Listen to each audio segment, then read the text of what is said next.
Welcome to the Life Expansion After 50 podcast. Today's episode number 38, Priming and Cognitive Biases. I first became intrigued with cognitive biases when I read the book Influence by Robert Cialdini in 1990. Now, I've listened to the book multiple times and recommended it many times since then. He now has a great complementary book titled Persuasion, whereas the first book was designed to help everyday people become aware of the influence tactics being used on us by marketers, politicians, and others who want something from us. The second book was written more balanced between both audiences, the marketers as well as the targets, the target of the influencer strategies and the purveyors of them. I particularly find Persuasion very helpful for salespeople.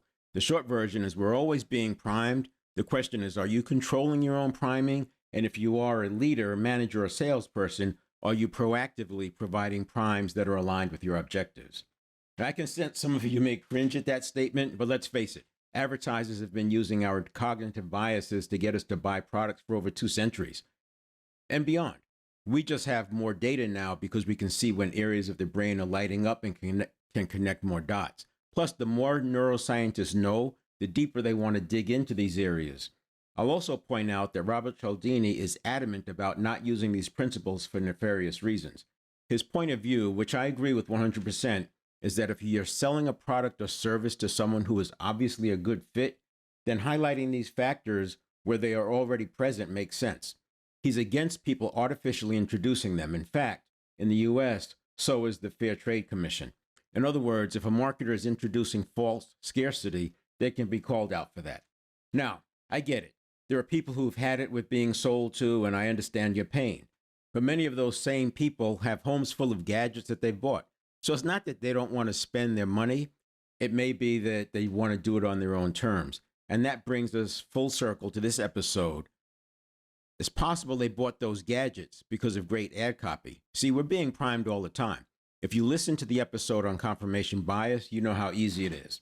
Now, the second time cognitive biases got my attention was in reading the book, The Willpower Instinct, about 12 years ago. This is a very informative read and one that entrepreneurs, leaders, and anyone going through a transformation should read. In addition to nuggets like willpower wanes as the day goes on or decision fatigue also impacts willpower, the planning fallacy, essentially that we will consistently overestimate what we can accomplish next week, even when reminded that we fell short the last 3 weeks in a row. Now, this made me want to know more. Since then, I've uncovered a couple of dozen cognitive biases, and there's 100 of them that I've observed at one time or another impacting the plans and achievement pursuits of myself or others.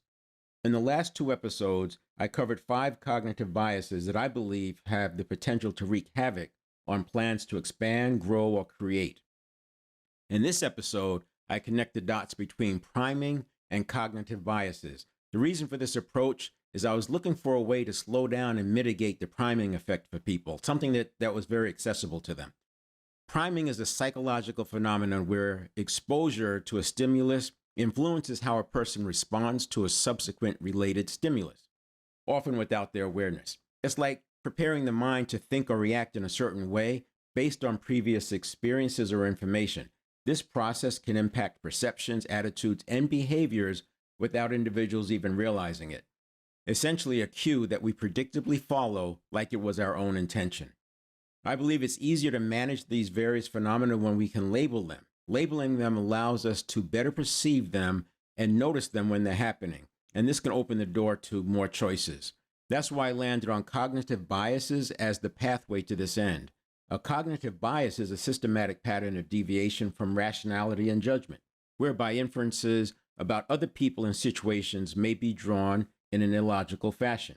These biases often stem from the brain's attempt to simplify information processing, leading to perceptual distortion, inaccurate judgment, illogical interpretation, or what is broadly called irrationality.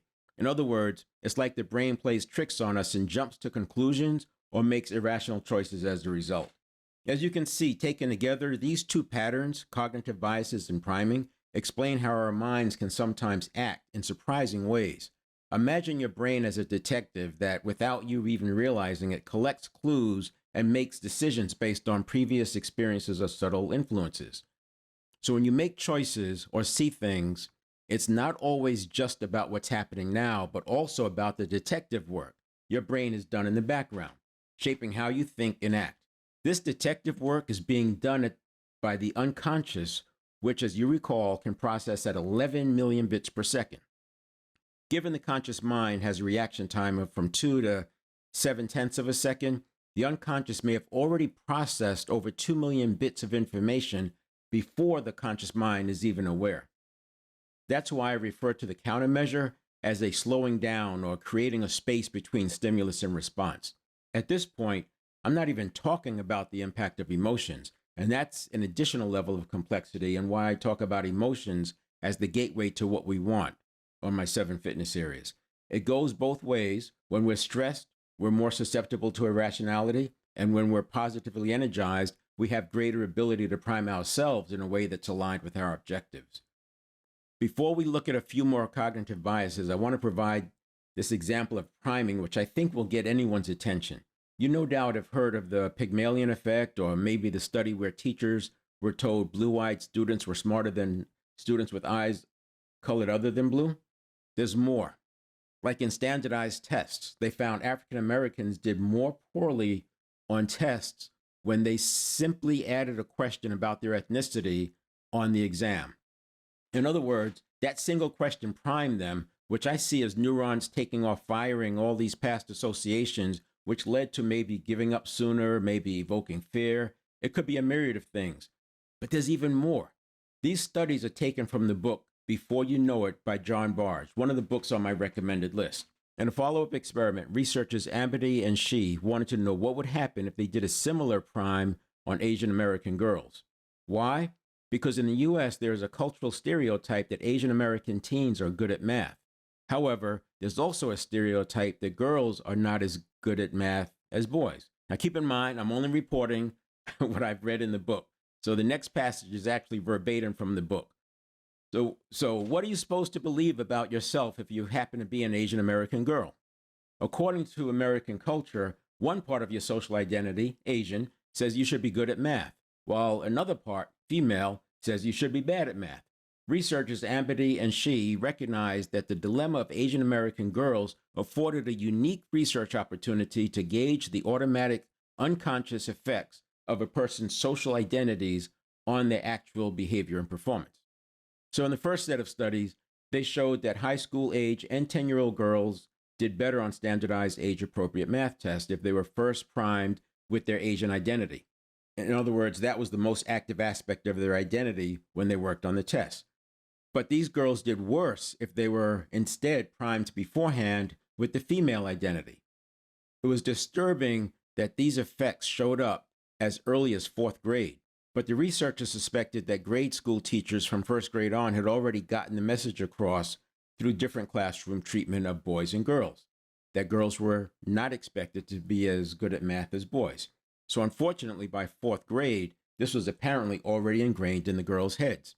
The book goes on to say the researchers did a similar test with 5-year-old Asian American girls. Instead of answering questions, they were asked to draw pictures. In one case, the pictures primed their gender, and in the other case, the pictures primed their ethnicity. The results were the same. Now, if you've been a listener of my podcast episodes, you'll see the connection to associations that download from ages 0 to 7. It doesn't surprise me at all that 5-year-olds would already have the same bias. This is why this work is so important to me. Now, when it comes to life expansion after 50, we can see self-doubt is not necessarily real, or at least it doesn't have to be. These cognitive biases have been at play for so long, and when you consider that 95% of our lives are run by habit, you can see the challenges. Fortunately, there are countermeasures that we can apply, and easily accessible as well. Now let's look at a few more cognitive biases that can get in the way of your transformation, pivot, or just moving above the line. First, we have anchoring bias. This is relying too heavily on the first piece of information encountered. For example, during a negotiation, the first offer made often serves as an anchor for subsequent discussions.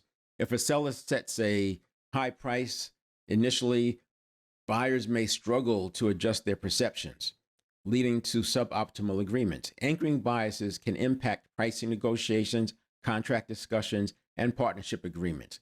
As long as 40 years ago, I learned that in building sales presentations, that we should present the choice you want the prospect to take as the second one in a group of 3 or 4. You can see this process practiced today online, where there may be 3 or 4 options, and they even go so far as to highlight the second one as the most popular or recommended. I'm sure that's a takeaway from the studies of the past.